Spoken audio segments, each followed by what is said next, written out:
Quand vous marchez sur l'Hexatrek, il y a quelques variantes possibles répertoriées sur l'application officielle. Au Saut du Doubs que l'on a vu précédemment, on a la possibilité de commencer par prendre la partie française du Jura, ou bien de bifurquer en Suisse, les deux chemins se rejoignant à Valorbe, 85 km plus loin, et la fin de cette première section commune jusqu'au lac Léman. J'ai donc choisi la voie suisse parce que j'avais déjà marché sur les sentiers du Jura français lors de la GTJ, et puis j'avais envie de grimper au Creux du Vent, au Chasseron, au Mont Suchet ou encore au Mont Tendre, des sommets emblématiques de cette partie du Jura.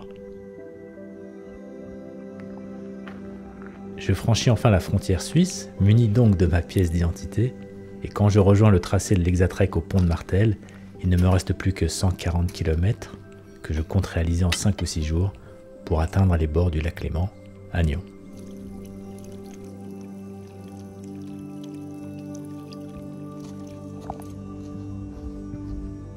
Allez, on est dans la dernière montée du jour, mais une fois en haut, il nous restera une grosse descente pour descendre à 600 mètres jusqu'à notre lieu de bivouac.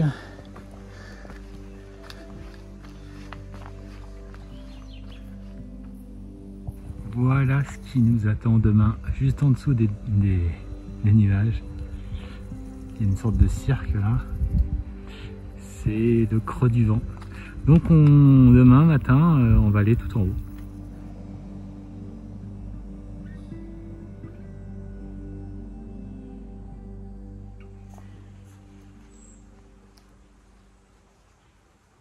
« 21e jour sur l'Hexatrek déjà. On finit notre 3e semaine. Ça passe vite, hein.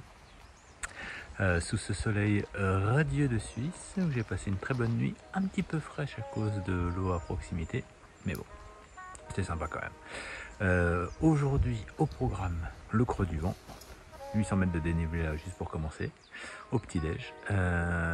Si j'ai vraiment les cannes, bah, je ferai une trentaine de kilomètres et presque 1600 mètres de D+, pour arriver à Sainte-Croix. On verra en fonction des conditions. Allez, c'est parti pour une nouvelle belle journée.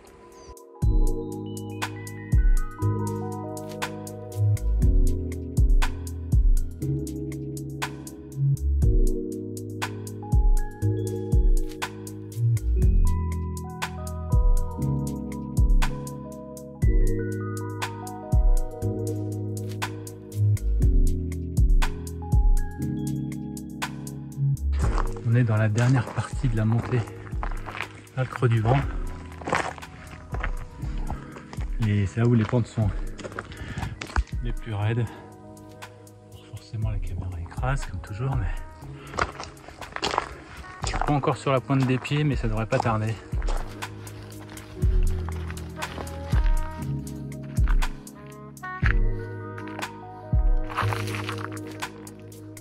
La fin de la montée du Creux du Vent est certainement le passage le plus pentu de cette première section de l'Hexatrek, et comme souvent la récompense de ces efforts arrive au sommet, et si on admirera ce cirque rocheux de 1400 mètres de largeur et de plus de 200 mètres de haut, et puis on aura une vue splendide sur la chaîne des Alpes. Et oui, c'est bien par ici que la suite de ce chemin nous conduira.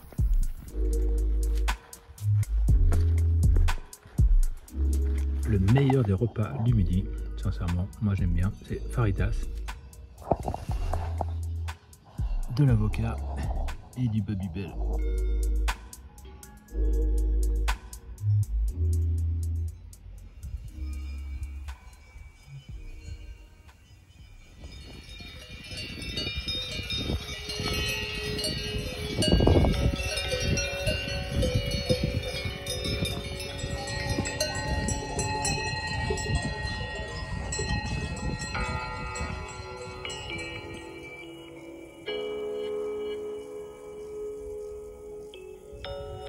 Je suis à 1400 mètres d'altitude, mais je fais une pause parce que là, allez, repos 5 minutes et après on repart. Alors on n'est pas encore au Chasseron puisque c'est ici avec le resto refuge qui est là, mais on voit déjà une vue sur le lac Léman là au fond à droite, avec derrière bien sûr les Alpes. Et si on va encore un peu plus à gauche, le lac de Neuchâtel qu'on quitte avec la ville d'Yverdon qui est là. Et puis encore cette fameuse chaîne des Alpes. C'est juste magnifique. Et apparemment le spot de bivouac est juste après le resto refuge là.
Et ce 22e jour va nous conduire à Valorbe. Valorbe, on redescend là jusqu'à Sainte-Croix, on va remonter un petit peu quand même et on redescend. En tout, ce ne sera pas la plus grosse journée puisqu'on va faire à peine 29 km et à peine un peu plus de 750 mètres de dénivelé positif. Donc ça va être une journée plutôt tranquille entre guillemets.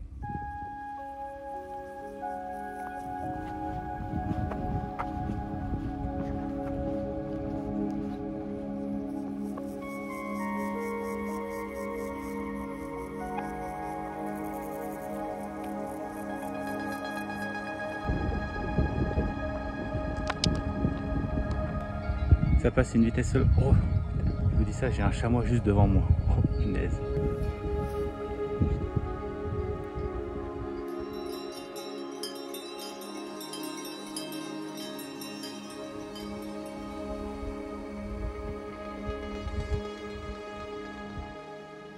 Alors à la même époque, l'année dernière, 22e jour, je traversais les Alpes.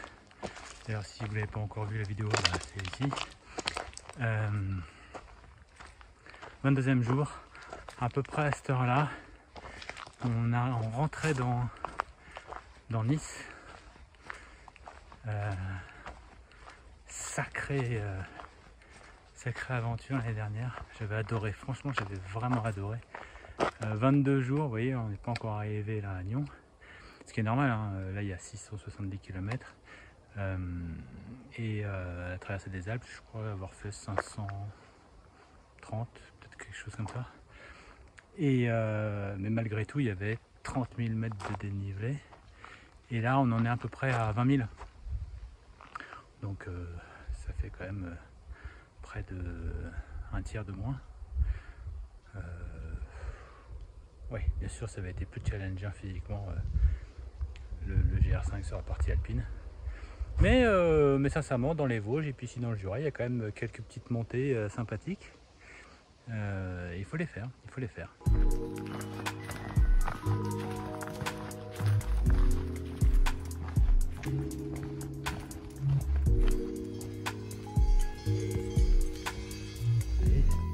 Ça a l'air d'aller. Ah, j'ai senti une goutte. J'espère qu'il va pas commencer à pleuvoir.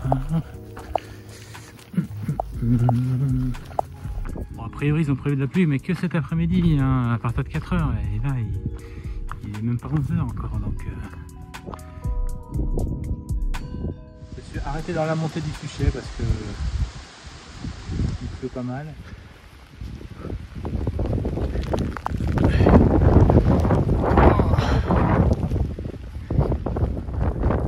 Ça, bon, je crois que là, c'est le point le plus haut.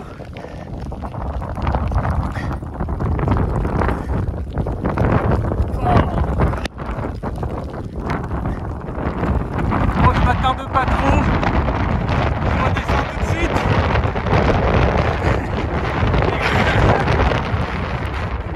Allez.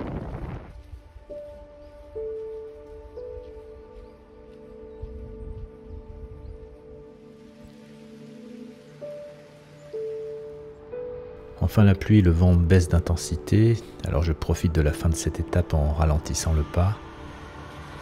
Valorbe n'est plus très loin et je profiterai de son camping pour me reposer, ce qui sera très utile au vu de la journée épique qui m'attend demain.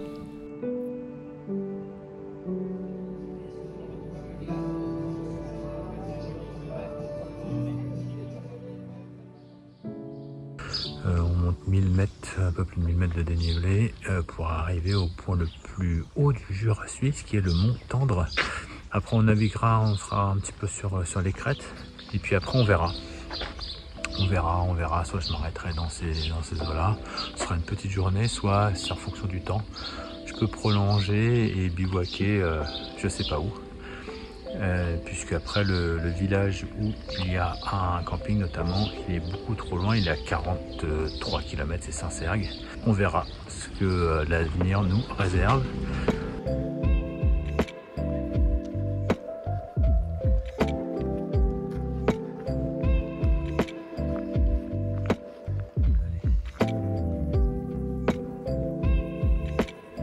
Allez, je pousse encore un petit peu, quelques centaines de mètres, quelques kilomètres, avant de poser et manger. J'ai faim. Mais il fait frais. J'étais chez Migros, sur grande surface. Et le fromage le moins cher, c'était celui-ci, à 3 francs 30. Fromage à pâte dure parce que ça me permet, moi, de le transporter plus facilement, de le consommer plus facilement dans le sac. Franchement, il a aucun goût.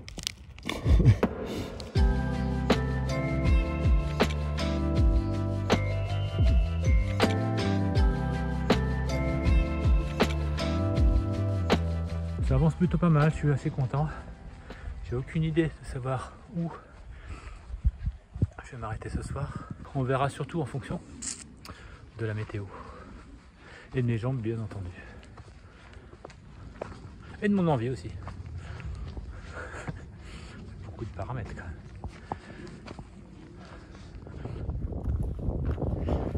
En haut à droite, on voit le sommet du mont Tendre, on va y être dans quelques instants. Mais avant tout, on va s'arrêter là parce que j'ai envie d'un café. Et comme j'ai un peu de monnaie,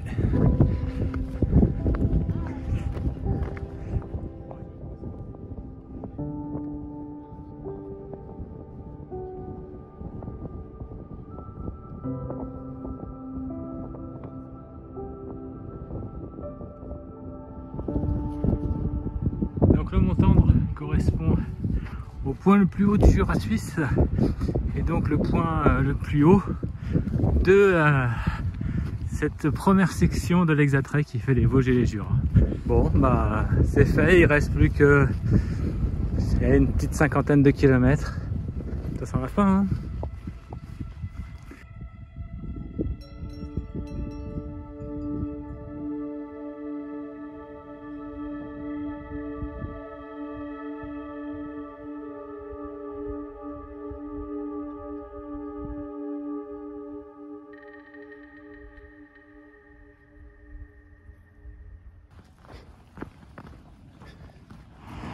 Saint-Sergue, 4h30. Il est, je sais pas, 15h, 15h30, quelque chose comme ça. C'est un peu beaucoup quand même. Et si j'ai vraiment les cannes, et si je passe entre les gouttes, et ben pourquoi pas Saint-Sergue, il y a un camping. Et ça me fait arriver à 8h, 8h30, quelque chose comme ça.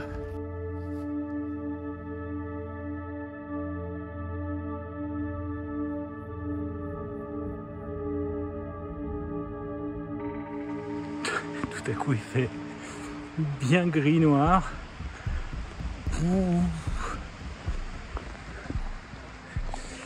Les nuages défilent au-dessus de la tête, mais pas une goutte. J'ai déjà mis le rain cover au cas où.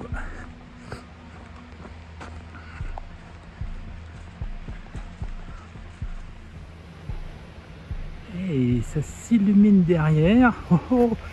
Si ça se trouve, on n'aura pas une goutte de pluie.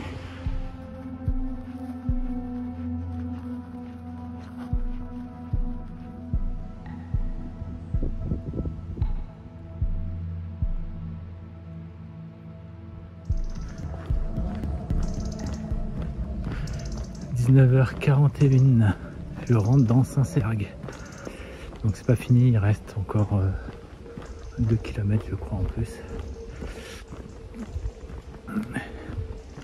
Ça fera quand même une journée à 43 je crois. Et près de 1600 mètres de dénivelé positif. Ça c'est de la journée de rando.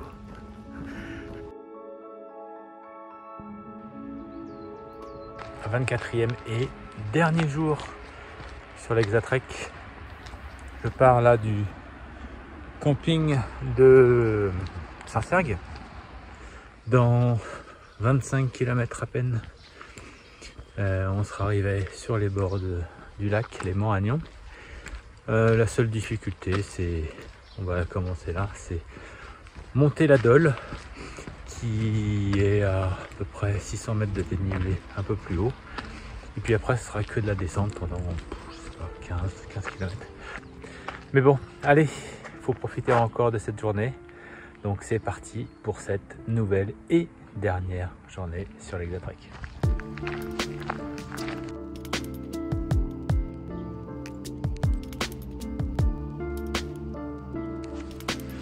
Allez, on est à peu près à la moitié de la montée de la Dole. Je vous cache pas qu'il fait froid, il y a du vent, mais ça avance plutôt pas trop mal. 1 heure pour arriver à la Dole. 1 heure, la dernière heure de montée. 22 000 mètres de dénivelé et c'est les 300 derniers mètres. Regardez là-bas ce qui se dévoile.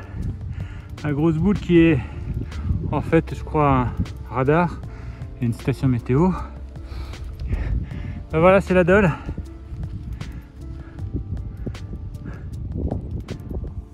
Ah, c'est le point ultime de la montée de cette première section de l'Exatrek. Je crois qu'on arrive par la crête là. Sacrée montée vers la fin là, avant d'arriver à la croix là, c'était pénible. Là ça va mieux, mais je suis vraiment content d'être arrivé, vraiment content.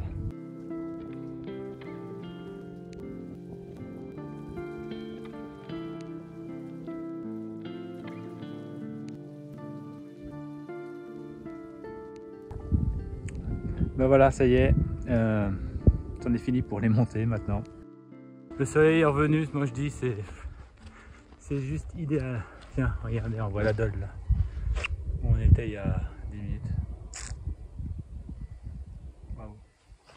Et en fait on est arrivé par l'autre côté, le côté droit de la Dole, où une petite cabane au fond là, rouge, avec le toit rouge, on est passé par là et puis remonté. On refait tout le tour en fait. Ça vaut le coup, hein. Sincèrement ça vaut le coup. Quand vous êtes au chalet de la Dole, bien sûr le chemin ne prend pas la route pour gagner, coupe un petit peu, hein, pour éviter de prendre une route qui descend jusqu'à Nyon. Donc ça coupe et c'est une très bonne chose. Et en regardant de plus près les chemins disponibles, vous pouvez couper le chemin de l'Exatrek pour aller encore plus directement. Bien entendu c'est un peu plus raide, mais ça va quand même. Le problème c'est que entre mes chaussures qui commencent à être un peu usées quand même et sur la semelle, et le fait qu'il ait plu toute la nuit hier, c'est assez glissant et je me suis bien gaufré 2 fois, dont une fois où j'ai certainement cassé une partie de mon bâton.